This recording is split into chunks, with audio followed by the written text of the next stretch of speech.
Alright, hello gamers, this is Bad Luck Gamer with another episode of Monster Loves You. So, continuing with the next part, I showed bravery, so I'm going to be recognized as brave amongst the monsters. I have 5% respect. Now, for those of you who may be just joining us, Monster Loves You is a decision-based game where the story is told through my decisions through these various screens. Now, I'm a monster, and so far I am a brave, clever monster who's a little ferocious, kinda honest, not that honest, but I am full of kindness.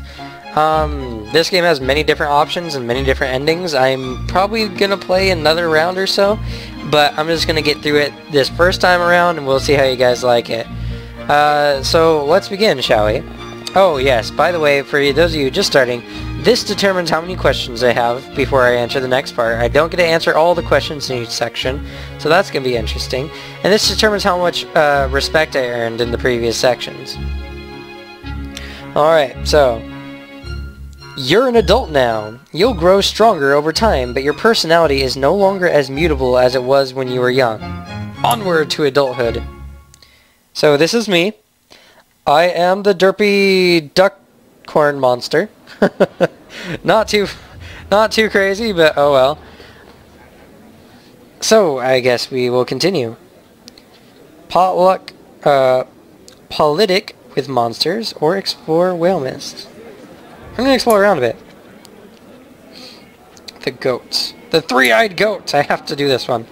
A squirrel hops into a pool of sunlight, bright-eyed and bushy-tailed, ready to bury its nuts, and make something of itself. You drop on it from a branch, grab it, and twist its head off. Delicious decapitation! A young wolf suddenly leaps in front of you, snaps the squirrel out of your claws, and runs off, laughing and barking. Wolves can bark now? Isn't that only dogs? No, that's dumb. Of course they can bark. Turn the tables on the wolf. Chase the wolf into the bushes. Turn the tables on the wolf. A second squirrel creeps up and pokes at the discorporated head of the first one. You grab the new squirrel and chew on it a little, thinking, lure the wolf closer with the squirrel. Show everyone in Omen that you are smarter than this wolf. Okay, I'll do that one. Cleverness, yes. You grab a few more squirrels and pretend to be absolutely furious, stomping and waving your claws in the air. Such good acting. Yes.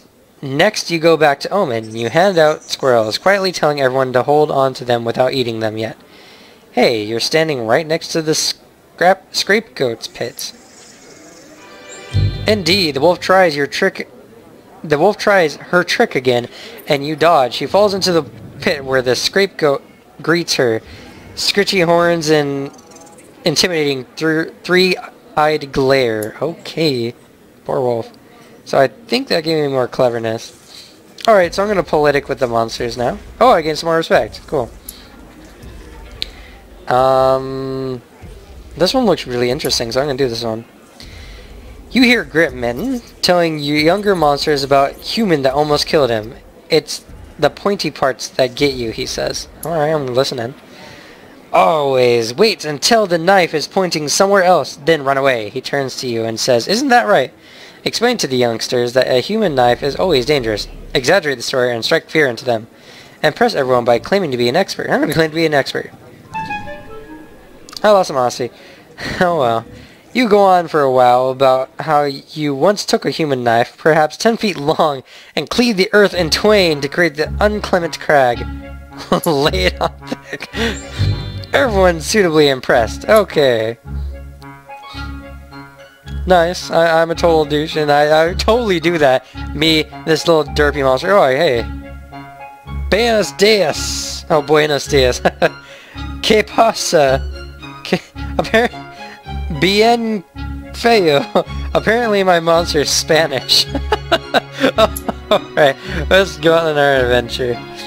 Laffy monster. No, the paw print. You and Nash encounter the Proud Bear. This is an honor and a problem. The Proud Bear has killed monsters, something rare in the animal kingdom. He stares at you. I'm going to consider this bear. But first, let's see the other options. Formulate a plan of attack. Nod cordially and leave. Flee, leaving Nash behind. Consider the bear. The bear is so potent that it deserves capital letters when being referred to. He shines from within, radiating a light invisible to the eye, but plain to the heart.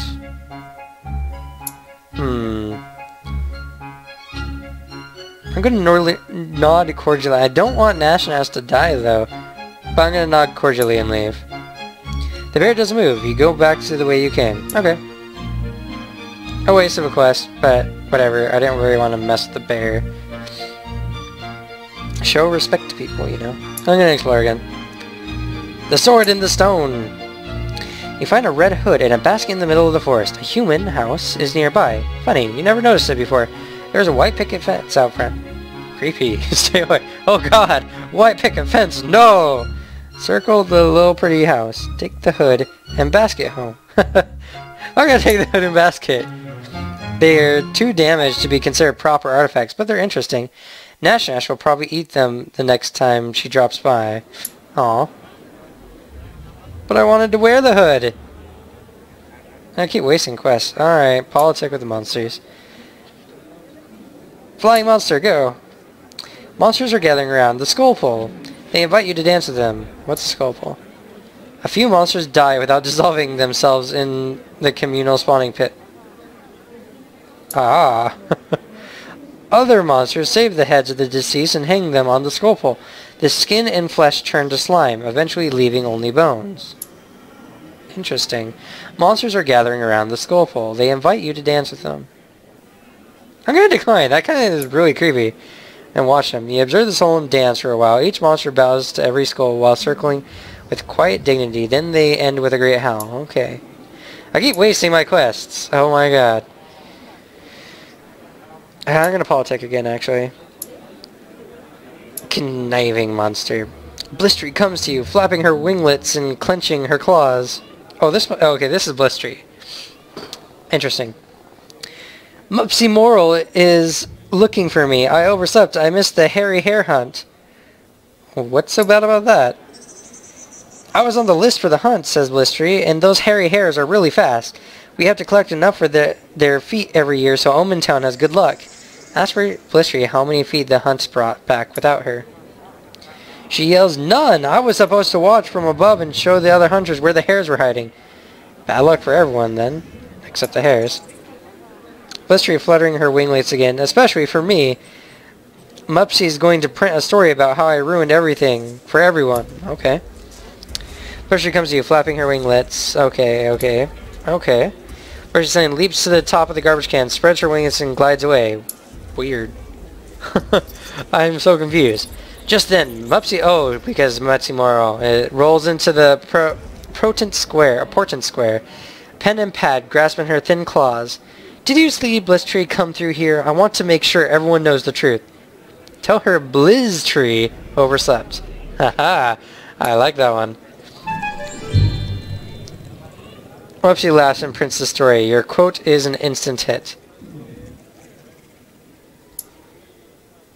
Some of the elders start calling... Oh, I was making fun of her. Damn. Blistery. At least no one will miss the next hairy hare hunt, right? Alright. I feel bad for betraying her trust, but I thought it was funny. I'm gonna explore now. You know what? Let's get into a fight. Wild chickens are back in season. As delicious as they are mean, they're loose within whale mist, and the monsters are hunting them down. Chickens? Lame, forget about it. Find some eggs and just eat those. Get out there and hunt those wild chickens. I was gonna find some eggs while everyone's chasing the chickens. I mean, that seems like the smart thing to do. Oh, I lost some respect. And Frosty. Wow. While everyone feasts, you enjoy a soup made of crushed eggs and eggshells. Nash hoots as she walks by with her brace of bloody birds in her claw. I'm so bad at this game. Alright. Explore whale mist.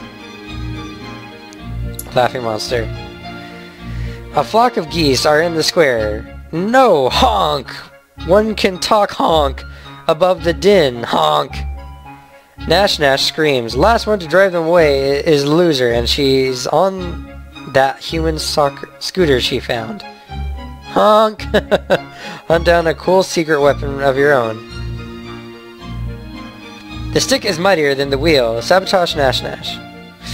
Just grab the scooter for yourself. I'm gonna hunt down the coolest weapon I can find. You run to Hamrag's hovel and steal or borrow the fox pelt he uses as doormat. Let's gear up.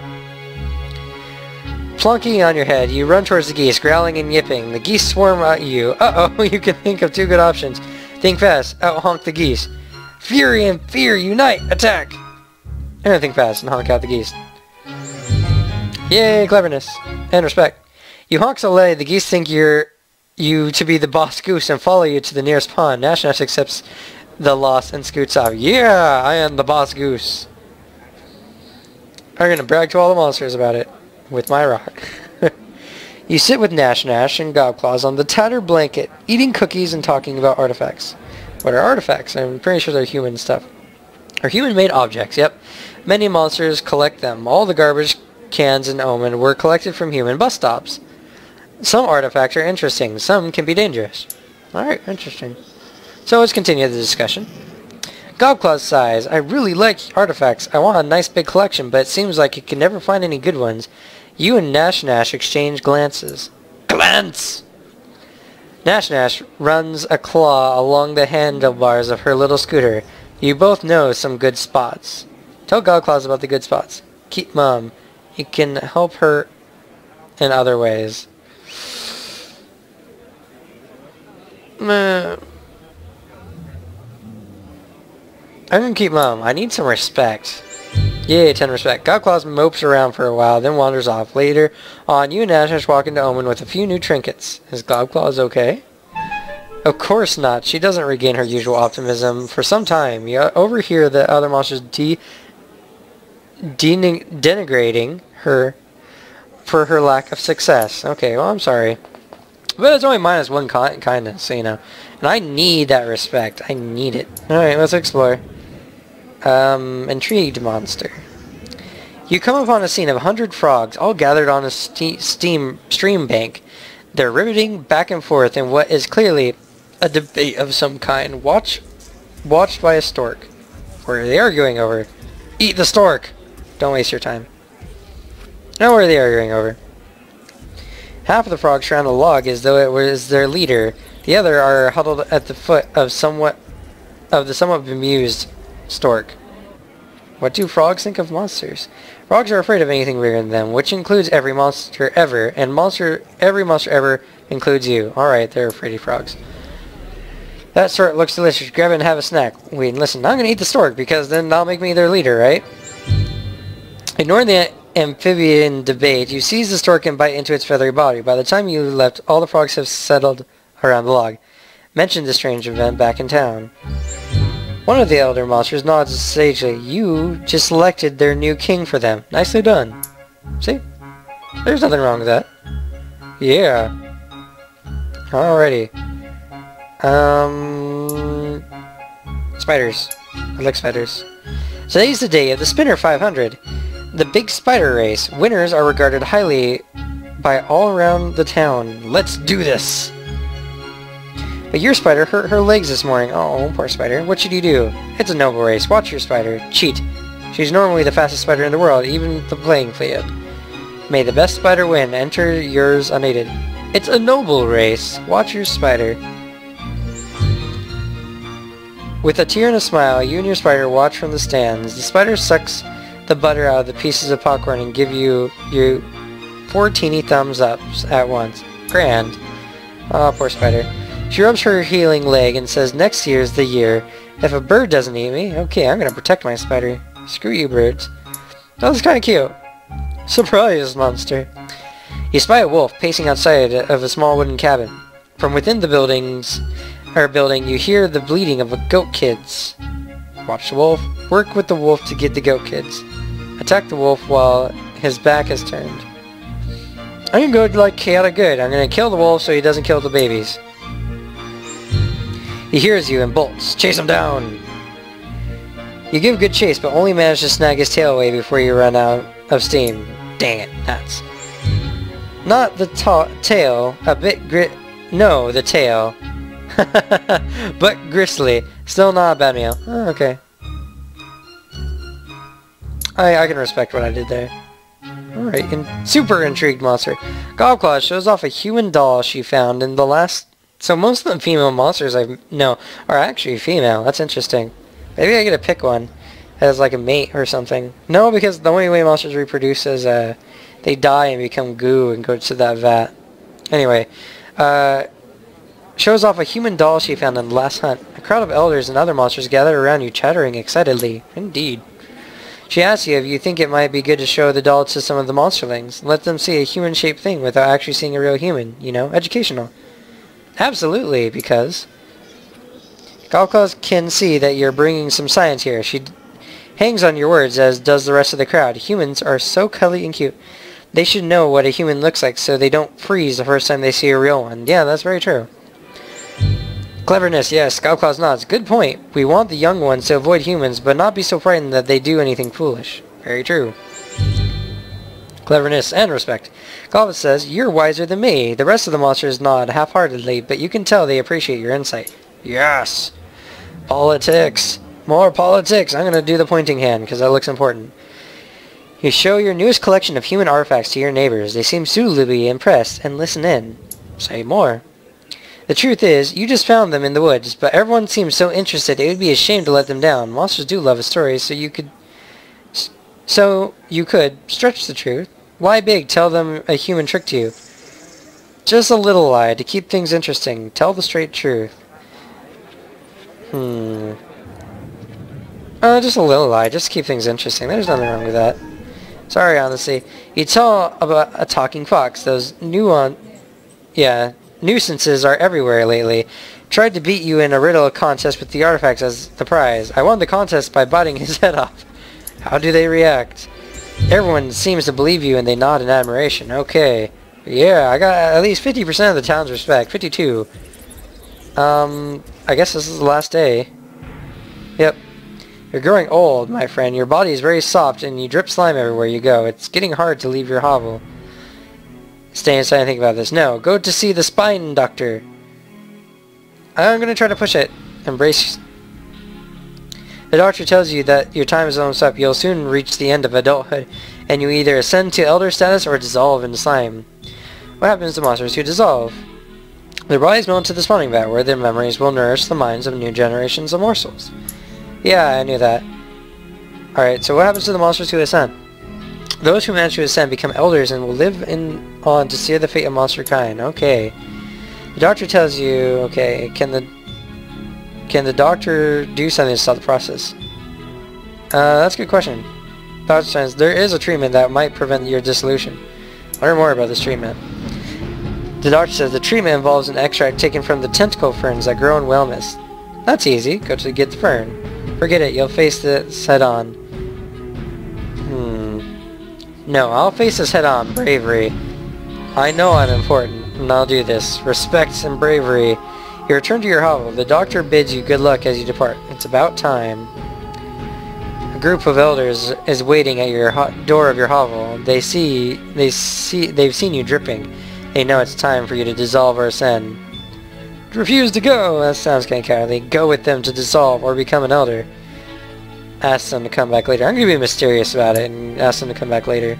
Harry says, alright then, we'll see you tonight.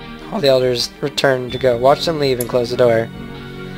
You sit in your hovel contemplating the coming change. The elders will be back soon. Slip away while nobody's watching. Go to the elders. Ascend or dissolve.